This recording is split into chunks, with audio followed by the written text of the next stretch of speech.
लिया था। अरे, वो लड़की तो बड़ी प्यारी है। मेरे बेटे अमन के लिए बात चलाओ ना। बस फिर क्या था, किसी रिश्तेदार के दखल से दोनों की शादी हो जाती है। लेकिन शीना की सास पारुल और उसकी देवरानी आसपास ही रहते थे। शादी के बाद शीना कहती है, सुनिए जी, ये चौका छूने की क्या रस्म होती है, जानते हैं क्या आप? अरे नहीं यार। हाँ, पर मम्मी को चाची से बोलते सुना था कि आज तुमको किचन की जिम्मेदारी देंगे, तो वो लोग आ रहे हैं खाना खाने हमारे घर। हे भगवान, ये कैसी रस्म है? साड़ी पहनकर किचन में खाना बनाना, ये तो कंप्यूटर की कोड को डिकोड करने से भी ज्यादा मुश्किल काम है। अरे चिंता क्यों करती हो, माँ है ना, सब संभाल लेंगी। वो बहुत समझदार है। शीना को भी पति की बात ठीक लगती है।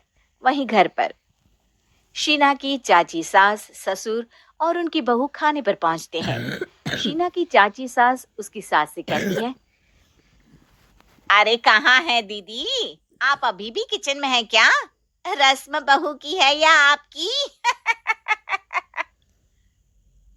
चाची की बहू कहती है, और हमारी चौका छूने की रस्म थी, तो हम तो सुबह 4 बजे ही किचन में पहुंच गए थे। अरे तेरी ताई ने सर पर चढ़ा रखा है बहू को। शीना सबकी बात सुने बगैर सामने आती है। अरे आज तो तेरी चौका छूने की रस्म थी ना, तुम ही देर से आई हो। वो चाची, मुझे ना साड़ी बांधने में देर हो गई। तो वक्त से उठा करो ना, पता है जब नई शादी है, रस्में होनी है, तो फिर थोड़ा कम आराम कर लोगी तो कुछ घट नहीं जाएगा। शीना की सास को बहुत बुरा लगता है कि चाची उसकी बहू से ऐसे बात कर रही है।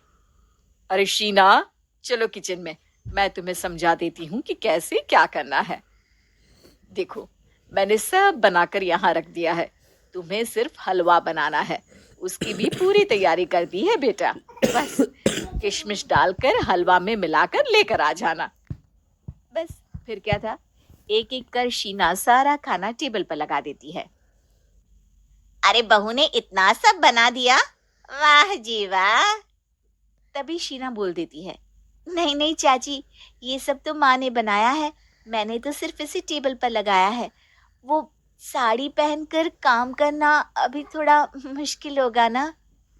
चाची सास तो सुनकर मानो बेफर ही जाती है। ये क्या बात हुई दीदी, मैं जब शादी कर कर आई थी तो आप बड़ी थी, पर किचन में ना आप आई और ना माँ जी। हाँ, क्योंकि उस वक्त मैं बहू थी और मुझे सास के हिसाब से काम करना था।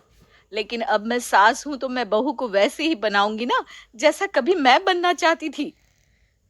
खैर, चाची सास खाना खाकर वहां से चली जाती है। कुछ दिनों बाद, अरे शीना, ये क्या पहन रखा है? हे भगवान, इस परिवार में क्या हो रहा है? अरे क्या हुआ छोटी, इतना क्यों चिल्ला रही हो? इसने पहना क्या है? अरे दीदी, क्यों इतनी छूट दे रही हो?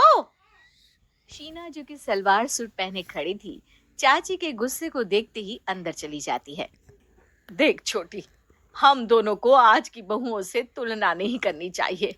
वो दौर अलग था, आज का वक्त अलग है। देखिए दीदी, ये तो परंपरा है, हमारी सास ने हमें दी और आगे हमें अपनी बहुओं को देना है। ये क्या लगा रखा है आपने? आप तो पूरी संस्कृति ही खराब कर रही हैं। ये बोलकर चाची सास वहां से चली जाती हैं। शीना की सास चाची की बात से परेशान होकर रोने लगती है। तभी उसका पति वहां आ जाता है।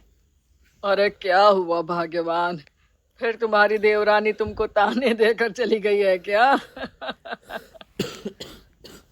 हाँ, पता नहीं मैं ठीक कर रही हूँ कि नहीं, पर मुझे तो बहू के सूट पहनने में कुछ गलत नहीं लगता। अरे लोगों की बहुएं तो न जाने क्या क्या पहनकर घूम रही हैं। मैं तो उसे भी बुरा नहीं मानती।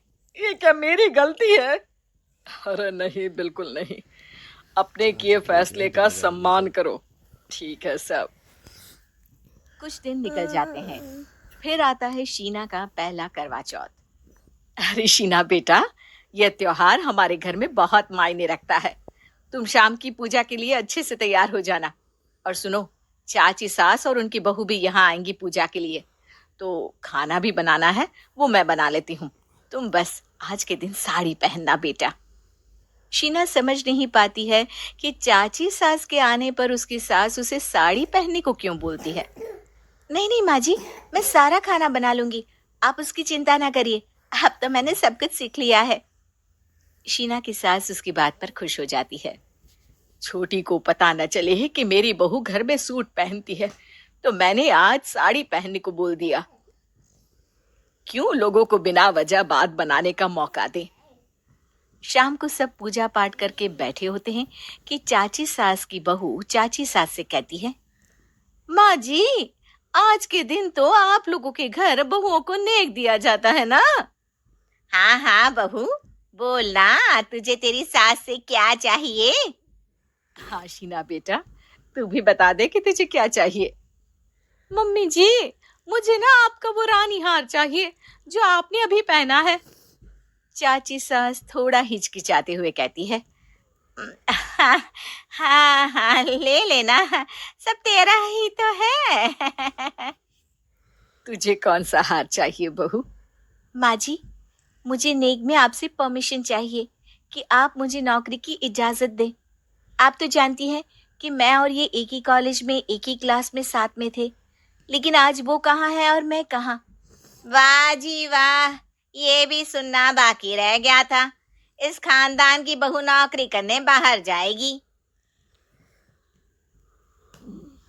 और मैं भी तो इंटर पास हूँ, पूरे सेकंड डिवीजन, लेकिन कभी मजाल है कि नौकरी की बात की हो। पर दीदी, मैंने एमबीए किया है, वो भी बड़े संस्थान से। तभी शीना का पति और ससुर भी वहां आ जाते हैं। देखो बेटा, मैं वही सोच रहा था कि तुम नौकरी करने के लिए क्यों नहीं बोल रही हो।